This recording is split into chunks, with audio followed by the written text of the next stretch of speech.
বাংলাদেশে রক্ত নিয়েও সিন্ডিকেট শুরু হয়ে গেল ভাই। হসপিটালে রক্ত থাকার পর বলে রক্ত নাই। আসলে বাংলাদেশে জন্মগ্রহণ করে আমরা করছি জীবন সবচেয়ে বড় ভুল, আমাদের বাপ মা করছে ভুল। সুপ্রে সরকার বানাইছি, আমরা সেনাবাহিনীরাতে সরকার দিছি, তারা বাংলাদেশের বালের উন্নয়ন করতে পারে না।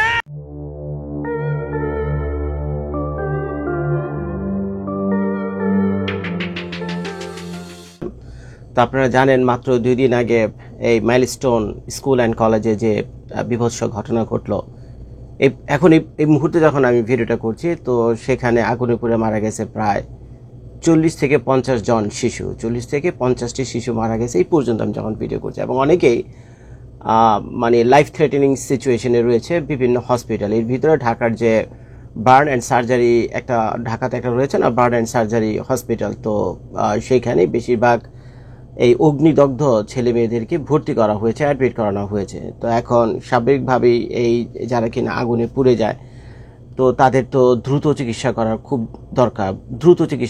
দরকার, নাহলে তাদেরকেও বাঁচানো যাবে না। তো এই ক্ষেত্রে একটা যে জিনিস দরকার হয় সেটা হলো মনে করেন ব্লাডের দরকার হয়। তো এখন মানে এই আগুনে পোড়া রোগীদের তো আর রক্তক্ষরণ হয় না, তো যার ফলে তার শরীরে সরাসরি রক্ত বা ব্লাড ইনফিউশন করা হয় না। রক্তের যে প্লাজমাটা থাকে তো সেই প্লাজমাটা এই পেশেন্টদেরকে দেওয়া হয়, বুঝতে পারছেন? তো এখন মজার ব্যাপার হলো এই জিনিসটা যখন চারদিকে ছড়িয়ে গেছে বা আমরা যারা শুনেছি, ইভেন আমি নিজেও ফেসবুকের কোন এক ভিডিওতে আপনাদেরকে অনুরোধ করেছিলাম যে আপনারা আশেপাশে যান, কাছে যে হসপিটাল রয়েছে যেখানে এই ছেলে মেয়েরা অ্যাডমিটেড রয়েছে, তো সেখানে যান, গিয়ে দেখেন, আপনারা রক্ত দেন এবং এদেরকে বাঁচান। তো যারা মরে গেছে তাদেরকে তো ফিরে পাবো না, কিন্তু যারা বেঁচে আছে তাদের জন্য তো আমরা কিছু করি। তো এখন বাংলাদেশের মানুষের যতই দোষ বদনাম, যতই চোর ডাকাত হোক, বাংলাদেশের মানুষ যতই বদনাম আপনি করেন, একটা জিনিসে কিন্তু একটা দিকে কিন্তু বাংলাদেশের মানুষের বিরাট একটা মহৎ গুণ রয়েছে, সেটা সারা দুনিয়ার কোনো দেশেই নাই। আমি মনে করি না কোনো দেশ আছে। কারণ হলো পৃথিবীর 2টা দুর্ধর্ষ দেশে আমি থেকে আসছি, পৃথিবীর 2টা দুর্ধর্ষ দেশে। একটা হলো গ্রেট ব্রিটেন, আমি 5 বছর উপরে ছিলাম, আর আমেরিকাতে আমি প্রায় 15 বছর হয়ে গেল। তো এখন চিন্তা করেন আমার 20টা বছর কাটাইছে আমি ইউরোপ আমেরিকাতে। তো অনেক দেখেছি, অনেক দেশ ঘুরেছি, কিন্তু বাংলাদেশের মানুষের মতো এত বড় মন, বুঝছেন, দুনিয়াতে খুব কমই পাবেন। বাংলাদেশের মানুষের মতো এত বড় মন দুনিয়ার খুব কম মানুষের ভিতরেই পাবেন। কিন্তু একটা পরিস্থিতির শিকারে পড়ে, একটা বাটে পড়ে বাংলাদেশের মানুষগুলো অনেকটা পশুর মতো আচরণ করে, কিন্তু বাংলাদেশের মানুষ অনেক ভালো, চিন্তা করতে পারবেন না। তো যখন এই মাইলস্টোন স্কুল অ্যান্ড কলেজে এই দুর্ঘটনা ঘটে তখন হাজার হাজার মানুষ গিয়ে ভিড় জমায় হলো ঢাকার যে বার্ন অ্যান্ড সার্জারি হসপিটালটা রয়েছে, তো সেখানে রক্ত দেওয়ার জন্য। সেখানে কি করার জন্য? রক্ত দেওয়ার জন্য। এখন এই যে লেটেস্ট খবর কিছুক্ষণ আগে আমি দেখলাম, তো সেখানে কি হয়েছে, কিছু সংস্থা মানে নাম জানা অজানা, কোত্থেকে কারা কিভাবে কে জানে, আল্লাহ মাহবুব জানে। তো এরা চলে আসছিল রক্ত সংগ্রহ করার জন্য। তো আমি ভিডিওতে যেটা দেখলাম, চেয়ার টেবিল বিছায় তারা রাস্তার পাশে বসে ওই যে সহজ সরল মানুষ যারা রক্ত দিতে এসেছে, তো তাদেরকে ডেকে ডেকে রক্ত নিচ্ছে এবং রক্ত দেওয়ার জন্য মানুষের লাইন। তো সেখানে এক সাংবাদিক ছিল যারা নাকি দিন রাত, এখন বুঝতেই তো পারছেন যে প্রত্যেকটা ঘটনা আপ টু ডেট রাখার জন্য তাদের নিউজ চ্যানেলগুলোতে তো তারা তো অক্লান্ত পরিশ্রম করে যাচ্ছে আমাদের সাংবাদিক ভাইয়েরা। তো তার সাংবাদিক ভাইয়েরা সেটা প্রত্যক্ষ করছে বা লক্ষ্য করছে যে কিরে ঘটনা কি, ভিতরে তো কোনো রক্তের প্রয়োজন নাই, যে পরিমাণ রক্ত অলরেডি ব্লাড ব্যাংকে রয়েছে, সরকারিভাবেই রয়েছে। তো সেখানে যারা কিনা এই যে বার্ন সার্জন যারা রয়েছেন, বার্ন ইউনিটে যারা সার্জন রয়েছেন, তো তারা সরাসরি তাদেরকে বলে দিচ্ছে এই মুহূর্তে আমাদের কোনো রক্ত দরকার নাই, মোটামুটি সব ঠিক আছে, বাকি এটা আপনারা আল্লাহর কাছে দোয়া করেন আর আমাদের চেষ্টা দেখি তাদেরকে কেমনি কি করা যায়। তো এই কথা শুনে আসার পর তারা যখন বাইরে এসে দেখছে হাজার হাজার মানুষ রক্ত দেওয়ার জন্য লাইনে দাঁড়িয়ে রয়েছে, তখন তো স্বাভাবিকভাবে একটা প্রশ্ন আসে, এই রক্তগুলো কাকে দিচ্ছে, কেন দিচ্ছে, কে নিয়ে যাচ্ছে?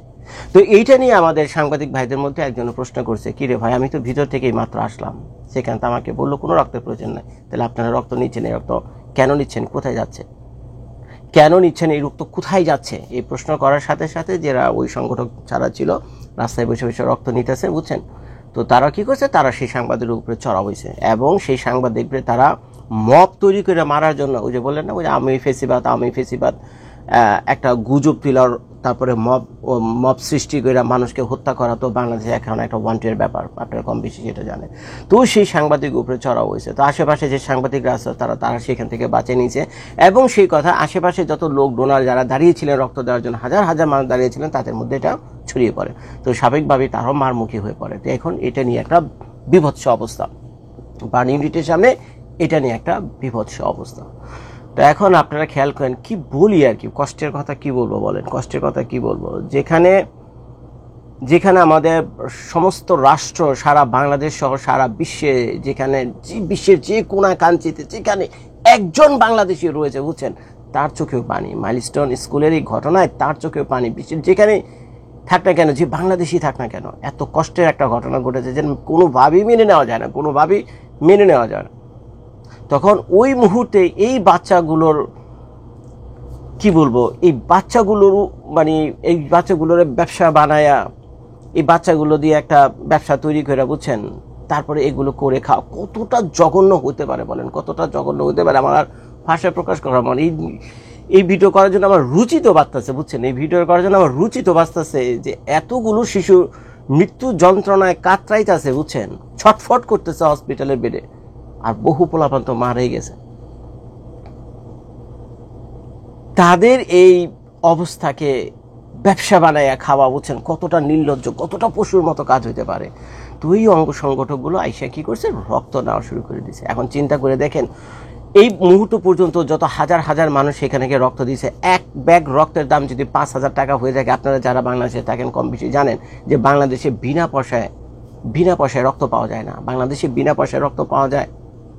আর আমি তো বাংলাদেশে বহু বছর থাকেন, আপনি একটু কমেন্ট করে জানেন, কিন্তু আমেরিকাতে কখনোই রক্ত দেওয়ার জন্য কোনো মানুষের কাছ থেকে টাকা পয়সা নেওয়া হয় না। এটা আমি আজ পর্যন্ত শুনিনি, এই গত 15 বছরে শুনিনি যে আমেরিকাতে কারো রক্ত নেওয়ার জন্য পয়সা দেওয়া হয়। এখানে মানুষ দেদারসে মন খুইলেই রক্ত দেয়, এবং সেই রক্তগুলো সুন্দর প্রপার ওয়েতে এগুলো সেফ হয়, সেগুলো আর বইলে আপনাদেরকে কী লাভ। এটা পশ্চিমা দেশ, এটা আমেরিকা। তো এখন বাংলাদেশে যেটা ক্ষেত্রে হয় যে আপনারা যে হসপিটালে বিভিন্ন কারণে রক্তের প্রয়োজন, আপনারা তো বিনা পয়সায় রক্ত পান না, টাকা দিয়ে আপনাদেরকে রক্ত কিনতে হয়। তো এখন এই যে হাজার হাজার মানুষ যে রক্ত দিয়ে আসলো, তারা কি জন্য রক্ত দিয়ে আসছে? তারা ভাবছে যেসব শিশুগুলো বেঁচে আছে হসপিটালের বেডে, সে মৃত্যুর যন্ত্রণায় ছটফট করতেছে, বাচ্চাগুলোকে বাঁচানোর জন্য তারা কতটা বড় হৃদয় নিয়ে, কতটা মহানুভবতা নিয়ে বুঝছেন, চিন্তা করেন, একবার ভাবেন এটা বুঝছেন, তারা গেছে এই মানুষগুলো উপকার করার জন্য। যে আল্লাহ, আমি তো টাকা পয়সা দিতে পারবো না, আর আমি তো একজন চিকিৎসক না, আমি কিছু না, কিন্তু আমি পারবো, আল্লাহ পাক আমাকে যেটা ক্ষমতা দিয়েছে, তৌফিক দিয়েছে, আমার গায়ের রক্তটা তো আমি দিতে পারবো, যাতে আমার এই রক্তের বিনিময়ে একটা শিশু যাতে জীবন বেঁচে যায়। কোন ফিলিং থেকে তারা দিছে। আর এই শালারা কি করছে, হাজার হাজার মানুষের কাছ থেকে রক্ত রাস্তার উপরে ধুলাবালির ভিতরে দাঁড়ায় দাঁড়ায় এটা দিতেছে। অথচ রক্ত একটা খুবই বিপজ্জনক জিনিস, যে কোনো মুহূর্তে যে কোনোভাবে ইনফেকশন হতে পারে।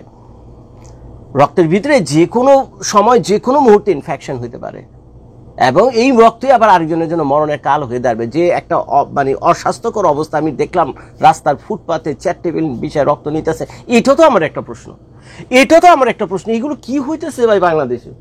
যদি এই রক্ত কোনো কারণ ইনফেক্টেড হয়, বুঝলাম এই রক্ত খারাপ উদ্দেশ্যে নিতেছে, কালোবাজারে ব্ল্যাক মার্কেট এগুলো বিক্রি হয়ে যাবে নিরীহ মানুষগুলো রক্ত নিয়ে, কিন্তু তারপরে এই রক্তগুলো যেভাবে অস্বাস্থ্যকর পরিবেশে না হইতেছে, ইনফেক্টেড থাকে, যে মানুষের শরীরে দিবে ভাই, ওই মানুষ তো বাঁচবে তো দূরের কথা, আর মরবে। এই গেল একটা ভিন্ন প্রসঙ্গ। তো এখন আপনি আসেন, এখন এই যে হাজার হাজার মানুষ রক্ত দিল, যে 5,000 টাকা করে যদি বিক্রি হয়, অলরেডি যদি 10,000 মানুষ রক্ত দিয়ে থাকে, এখন কত লক্ষ কত কোটি টাকা বিজনেস এখানে হয়ে গেছে। এবার আপনারা ভাই ক্যালকুলেটরে হিসাব করে নিয়ে, 10,000 মানুষ যদি সারা বাংলাদেশে রক্ত দিয়ে থাকে এই শিশুদের জন্য, এক এক ব্যাগ রক্ত যদি 5,000 টাকা করে পরবর্তীতে তারা বাজারে বিক্রি করে, কত লক্ষ কত কোটি টাকা ব্যবসা হয়ে গেছে। এখন আপনার কি মনে হয় এই যে 4 টেবিল রাস্তায় বসে 2-4টা পোলাপান রক্ত নিতেছে, এরাই তারা? এদের পিছনে কেউ নাই? এদের পিছনে অবশ্যই কেউ আছে, খোঁজ নিয়ে দেখেন, এদের পিছনে অবশ্যই কেউ আছে। দেখবেন কোন ছাত্র সংগঠন এখানে আছে। এখন কোন ছাত্র সংগঠন, কোন কি আইন? বাংলাদেশে তো আইন বিচার নাই, বাংলাদেশে কোনো আইন নাই, বিচার নাই, কিছু নাই, যে যেমনে পারে যারে মারে তারে ধরে খাইতেছে বুঝছেন। যদি এগুলো একটু ইনভেস্টিগেট করতেন, একটু ইনকোয়ারি করতেন, আপনি খুঁজে পেয়ে যেতেন যে এর পিছনে কারা আছে। এখানে কোটি কোটি টাকার ব্যবসা হয়ে গেল, এখানে কোটি কোটি টাকার ব্যবসা হয়ে গেল। ছোট ছোট বাচ্চাদের হাসপাতালের বিছানায় শুয়ে ছটফট করতেছে, বুঝছেন? তো এদেরকে ব্যবসা করে মাঝখান থেকে কেউ কেউ কোটি কোটি টাকার ব্যবসা করে নিয়ে গেলো। এখন এগুলো সাংবাদিকরা বলাতে সেই বার্নিটের সামনে বিরাট একটা হট্টগোল। আরে ভাই, হট্টগোল তো দূরের কথা, আমরা তো এই নিউজ দেখা করা পর্যন্ত তো আমি এইটা দেখলাম না যে যারা নাকি এগুলো করতেছে এগুলো প্রত্যেকটা ধরেই না রিমান্ডে নিয়ে পিঠে এদের আসল সর্দারকে, এদের গোড়া কোন জায়গায়, কারা এদেরকে পাঠাইছে, টাকাগুলো কোথায় যেতেছে, এই রক্তগুলো কোথায় পাঠাইতেছে, এটার একটা ইনকোয়ারি রিপোর্ট আসলে আশা করছিলাম, বুঝছেন, যে সরকার থেকে এগুলো জানানো হোক, এইসব ক্রিমিনাল যারা রয়েছে, বুঝছেন, কোথায় আইন কোন বিচার, যেখানে কোনো আইন কানুন বিচার হয় না তো সেগুলো বাংলাদেশে এই ধরনের ঘটনা ঘটতেই থাকবে, দুর্নীতি বদমাইশি, বুঝছেন, এরকম গহরহ ঘটতে থাকবে, কারণ কোনো বিচার নাই তো। যেমন এই ভিডিওটা করা পর্যন্ত কারো অ্যারেস্ট করা হয়েছে, খোঁজা হয়েছে এই রক্ত কে নিচ্ছে, কারা নিচ্ছে, এদের উদ্দেশ্য কি, কারা ছিল এর পিছনে, কোনো খোঁজ খবর নাই। ওই পুলিশ আসছে, পিটাপিটি করছে, সাংবাদিকরা দুইটা বাড়ি টাড়ি খাইছে পুলিশের, ওরা হাতাহাতি করছে, মারামারি করছে, যে যার মতো চলে গেছে। কিন্তু ওরা যারা টং পয়সা রক্ত নিতেছে তারা তো যা কামাই ফেলাইছে, তারা যা কামানো দরকার তারা তো কামাই ফেলছে, তার তো দরকার নেই, তারা 4টা মিলিয়ে তাড়াতাড়ি করে গেছে, মাঝখান থেকে কয়েক কোটি টাকা ব্যবসা হয়ে গেল, এই 2-3 দিনে কয়েক কোটি টাকা ব্যবসা হয়ে গেল। ভিডিওটা দেখার জন্য সবাইকে ধন্যবাদ। আসসালামু আলাইকুম।